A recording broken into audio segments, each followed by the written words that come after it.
রবীন্দ্রনৃত্য পরীক্ষার জন্য শাড়ি যেভাবে পরতে হবে বুকের কাছ থেকে ঘুরিয়ে সেটি এখন দেখানো হচ্ছে। প্রথমে যেরকম নর্মাল শাড়ি পরা হয় সেরকম কোমরের কাছ থেকে টাক করে নিতে হবে, ব্লাউজ এবং লেগিংস পরে। কোমরে দড়ি বাঁধা আছে, সেইটার সাথে একটু উঁচু করে ঘুঙুরের জায়গাটা ছেড়ে কোমরে টাক করে নিতে হবে।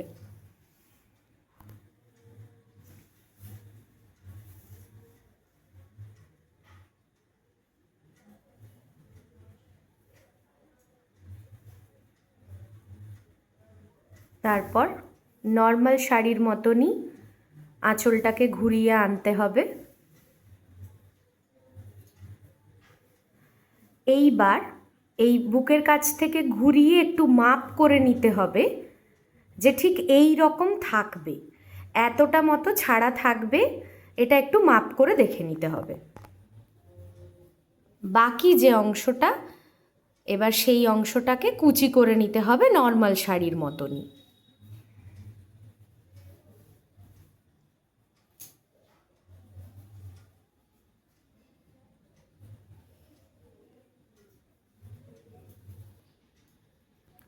কুচি করা হয়ে গেলে সুন্দরভাবে প্লিটসগুলো করে নিয়ে ভেতরে ঢুকিয়ে দিতে হবে। আমরা খুব সাধারণভাবে দেখাচ্ছি, যখন তোমরা পরীক্ষার সময় পড়বে আরও সুন্দর করে কুচিগুলো করে নিয়ে পড়ার চেষ্টা করবে। খুব উঁচু যেন না হয়ে যায়, আবার খুব নিচুও যেন না হয়ে যায়। একটু উঁচু করে পরলে ঠিক আছে, কারণ শাড়ি এমনি নর্মাল সময়েও নেমে যায়। এবার নর্মাল শাড়ি পরার মতন এই যে কোমরের পাশে যে গোঁজা বা এগুলো যেমন করা হয় করতে হবে। এইবার আসল জায়গা, যেখানে বুকের কাছের অংশটা কিভাবে করতে হবে। এবার ওপরের দিকের যে অংশটা সেটাকে সুন্দর করে ঘুরিয়ে নিতে হবে। এইবার এইভাবে আঁচলটিকে প্লিটস করে নিতে হবে এবং হাতের তলা দিয়ে এইভাবে ঘোরাতে হবে। এবার এই যে সামনের অংশটা রয়েছে এটাকে সুন্দর করে একটু প্লিটসগুলো করতে হবে যাতে দেখতে না খারাপ লাগে এবং বুকের সামনেটা খুব সুন্দর করে কভার হয়। ঠিক এরমভাবে তুলে দিতে হবে এবং এই যে প্লিটসগুলো এগুলো পর থাকবে এবং নিচের যে অংশটা ঠিক এইভাবে উঠে আসবে এবং যাবে। পেছনটা এরকম আছে, এটাকে আরেকটু প্লিটসগুলো ঠিক করতে হবে। এইভাবে একটু একটু করে ঠিক করে নিতে হবে।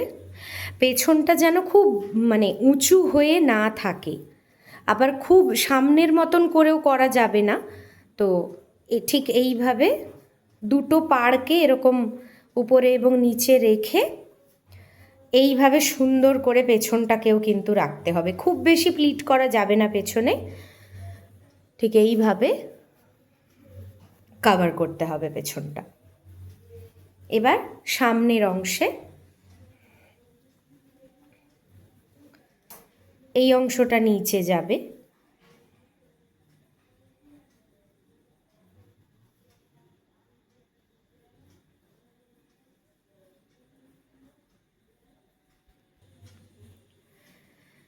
এইভাবে সুন্দর করে নর্মাল যেরকম আমরা শাড়ির প্লিটস করি এইভাবে পুরোটা সুন্দর করে কভার করতে হবে।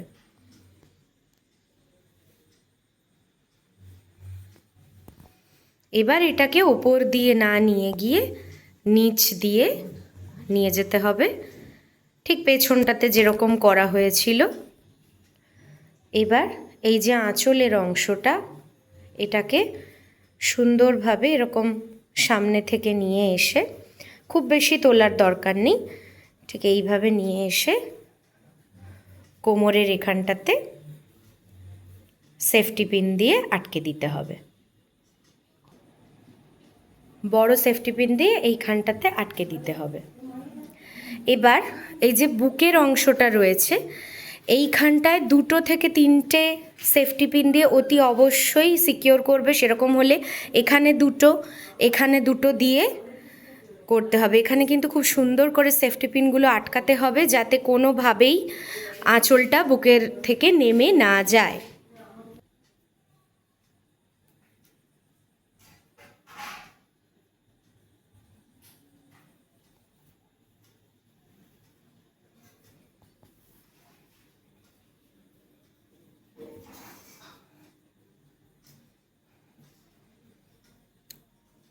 এইখানের অংশটাতেও সেফটি পিন দিয়ে দিতে হবে।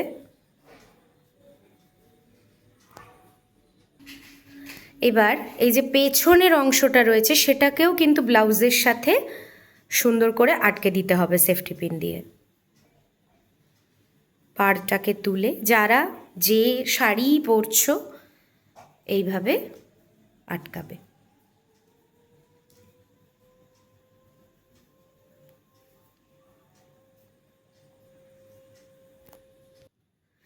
এরপর যে যে কালারের ওড়না পরছো তারা আগে ওড়নাটি বেঁধে নেবে। খুব উপর করে বাঁধবে না, ঠিক কোমরের কাছে, ওড়না যেন পেটে উঠে না যায়।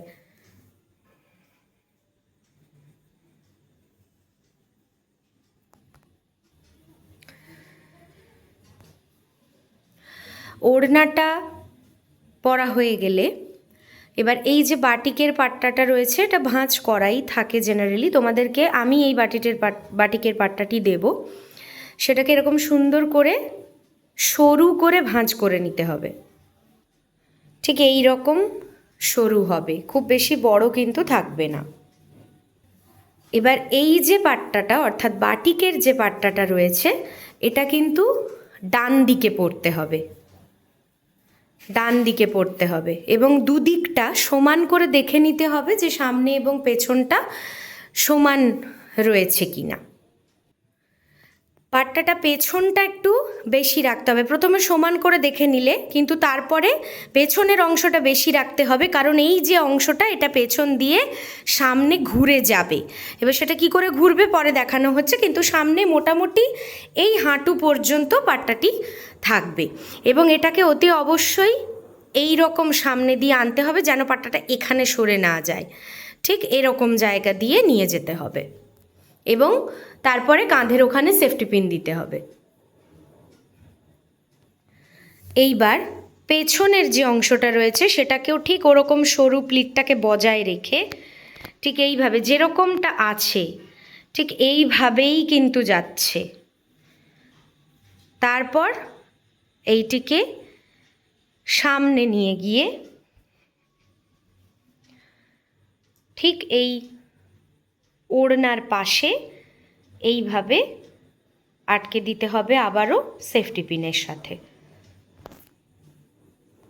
ওড়না, সেফটি পিন, শাড়ি এইভাবে আটকে দিতে হবে।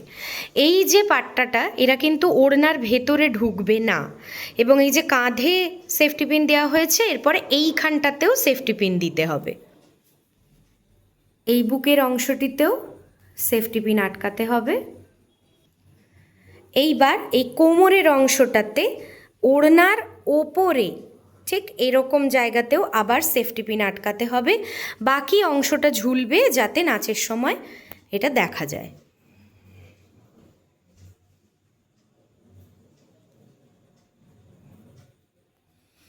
এইবার যে ফলস পার্টটা রয়েছে সেটাকে বাঁ দিকে পড়তে হবে।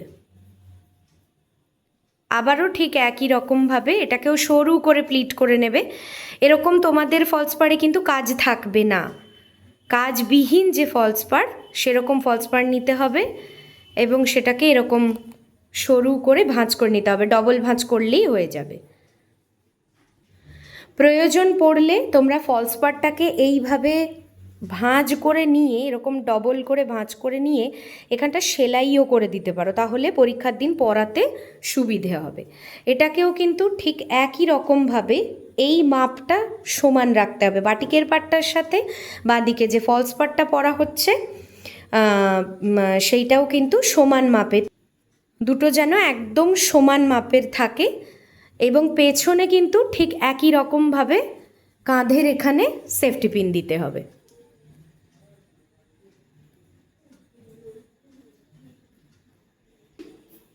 এরপর বাটিকের পাট্টাটা ডান কাঁধ থেকে পরে আমরা ঘুরিয়ে নিয়ে গেছি বাঁ কোমরে।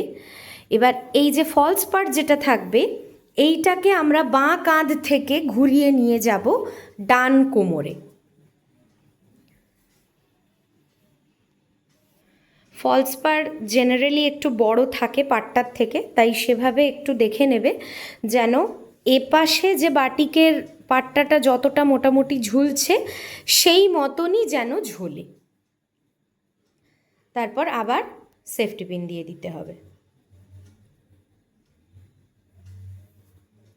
এবং আবার ঠিক যেরকম এই পাট্টাটারও এখানে এবং এখানে সেফটি পিন দেওয়া হয়েছিল, এই পাট্টাটাকেও কিন্তু সুন্দরভাবে নিয়ে এসে এইখানে এবং এইখানে সেফটি পিন আটকে দিতে হবে। আবারও বলে দিচ্ছি, তোমরা কিন্তু এরকম ফলস পাড়ের ওপরে আঁকবে না, এটা আঁকা ছিল তাই শুধুমাত্র দেখানোর জন্য আমরা ব্যবহার করছি।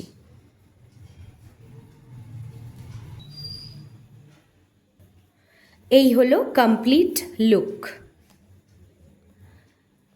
পেছন থেকে ঠিক এই রকমভাবে ক্রসটা হবে, যেহেতু ফলস পাড়টা একটু বড় থাকে আমি আবারও বললাম, একটু দেখে নেবে, ঠিক এই রকম লাগবে ক্রসটা দেখতে।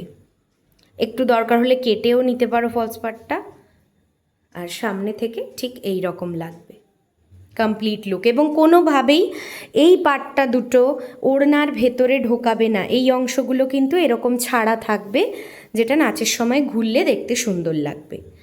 এইভাবে প্রত্যেকে রবীন্দ্র নৃত্যের শাড়ি এবং পাটটা পরবে পরীক্ষার জন্য।